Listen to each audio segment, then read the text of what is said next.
Volkswagen spent 20 years teasing the return of the bus, and now that it's here, it's got 335 horsepower, all-wheel drive, and enough tech to make your phone jealous. These are the 6 things you need to know about the Volkswagen ID.Buzz before you spend your hard-earned money. I'm your host, Brian Makse Racer, lover of driving fast, fun things, and this is the Driver's Cut, decisions for people who drive. If you're comparing this to a Model Y, an EV9, or any other big family electric hauler, these are the things that separate the advertising from the ownership experience, and we're starting with driving dynamics because that's where things really diverge. Sure, 335 horsepower sounds good on paper, and 0 to 60 in about 6.5 seconds is not bad at all, but consider you're asking that 335 horsepower to move over 6,000 pounds. Initial acceleration feels brisk, then mass reminds you what you're driving. Think capable rather than sporty, competent rather than engaging. The 4Motion all-wheel drive system with electronic torque vectoring works exactly like you think it should, seamlessly. No weird power delivery, no unexpected behaviors. It's engineering competence, which is actually what you want in a family hauler, even if it's not particularly exciting to describe. Where this ID.Buzz differs from traditional SUVs of this size is in its handling and steering. Steering is well weighted, but a little on the slow side. Volkswagen made this choice for stability and ease of use, but drivers coming from setups with quicker steering ratios will definitely notice. The long wheelbase at over 127 inches means urban parking requires a bit of planning. I spent a week driving this in downtown Toronto, and it was legitimately challenging. This ID.Buzz is happiest in suburban environments with generous roads and generous parking spaces. And make no mistake, the suspension setup here is definitely tuned for ride comfort rather than exciting handling. Body roll exists, chassis feedback is pretty minimal. Rear drum brakes work perfectly fine because regenerative braking handles most of the deceleration. Think of it this way. It's people mover transportation engineering executed well. Just understand what you're buying. EPA rates this at about 230 miles of range, and I think in Canada it's 340 kilometers, and that assumes you're not driving on the highway, because let's discuss the math of something that's shaped like a brick. Independently tested, this ID.Buzz gets 190 miles a range at a steady 75 miles an hour. That's 17% less than what the EPA says, which sounds bad until you remember the ID.Buzz has the aerodynamic efficiency of a small apartment building. Real owners report consistent highway mileage between 170 and 190 miles at typical highway speeds. Then winter arrives, and that plagues every EV. One owner actually calculated the ID.Buzz range in winter temperatures to be about 150 miles. As I discovered, the sweet spot exists in mixed driving. City and suburban use in favorable conditions delivers 230 to 255 miles consistently, according to owners. Urban efficiency works because regenerative braking is remarkably effective when you're moving 6,200 pounds. Thankfully, the charging curve helps mitigate range anxiety. 10 to 80% can take around 25 minutes at 200 kilowatts. This does mean frequent short stops rather than infrequent long ones if you're taking this on a road trip. For families with kids, charging time aligns well with bathroom breaks and food stops. If you're taking your ID.Buzz on a road trip, plan on stopping every 150 to 160 miles to mitigate range anxiety. If you appreciate the kind of YouTube content that delivers honest reviews and not regurgitated press releases, then be sure to subscribe. Every week we've got reviews or the Driver's Cut like this that cuts through the nonsense. Now let's get into what owners are saying about the ID.Buzz. And this is the ID.Buzz's owner's paradox, because every owner that reports any kind of problem always follows it up with, "I really love this vehicle," and it comes as no surprise. I dig this thing too. The positive experiences are genuine. This thing generates more public attention than supercars. Police officers stop owners to admire it.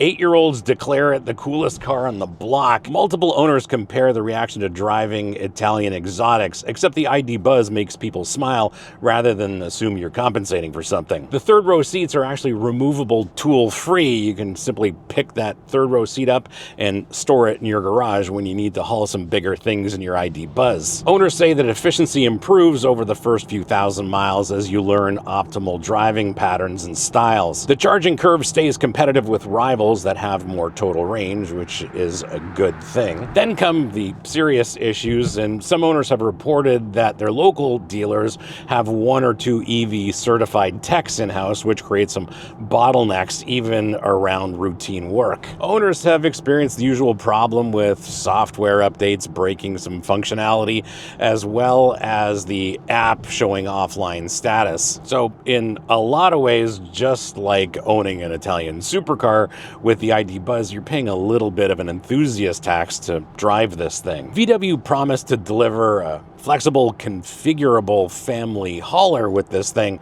The engineering team delivered something that's slightly different. It's a voluminous passenger vehicle where the third row removes easily and the second row effectively doesn't. Understanding this matters before you plan your camper conversion. The third row works exactly as advertised. Tool-free removal, integrated carry handles, 1-minute process.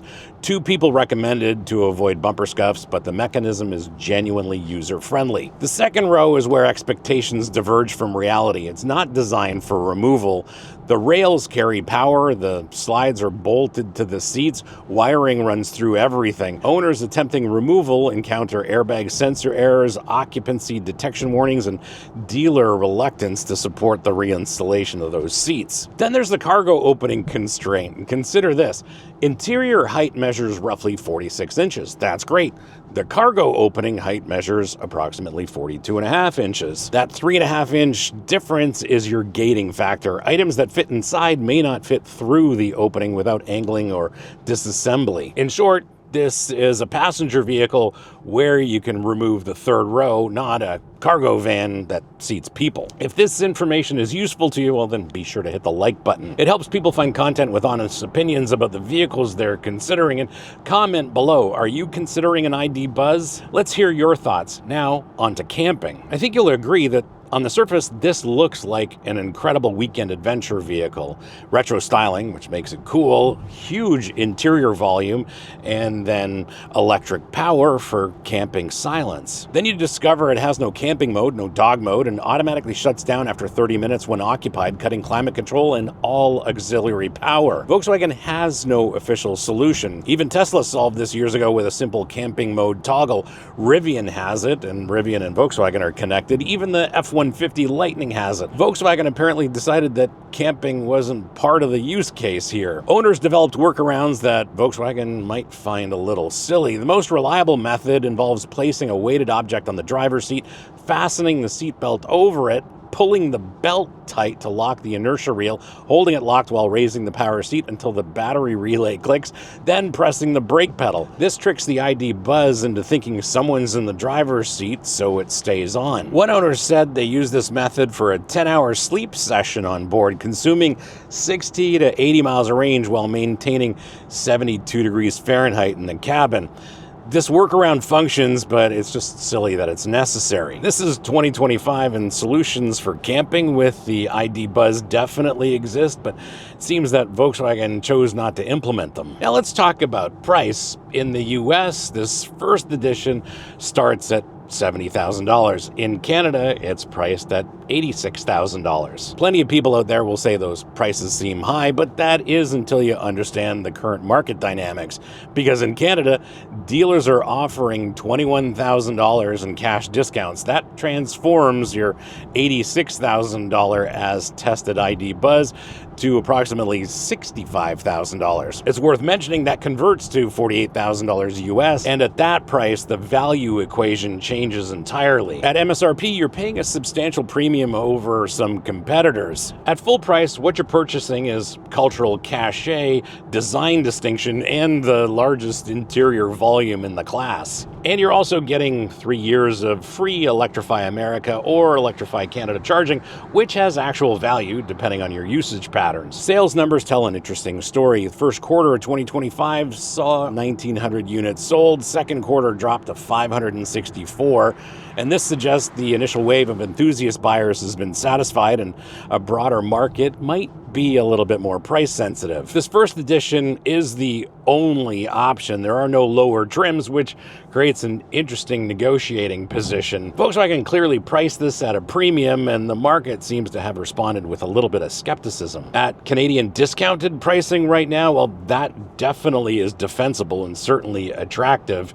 In the US, well, you're paying an emotional premium. If you want to support the channel and look good while doing it, please drop by our merch store at makse.com/shop. We've got everything from apparel to houseware to phone cases for people who enjoy driving. And every purchase helps keep honest content like this on YouTube without requiring manufacturer approval. Links here and in the description below. And now let's get into who should actually consider buying an ID.Buzz. This ID.Buzz definitely asks you to pay an enthusiast tax. There's no question about it. You're paying for something that's styled differently, very attractive, paints a smile on people's faces, certainly is enjoyable to drive, but it only has 230 miles of range and no camping mode. But that's the thing.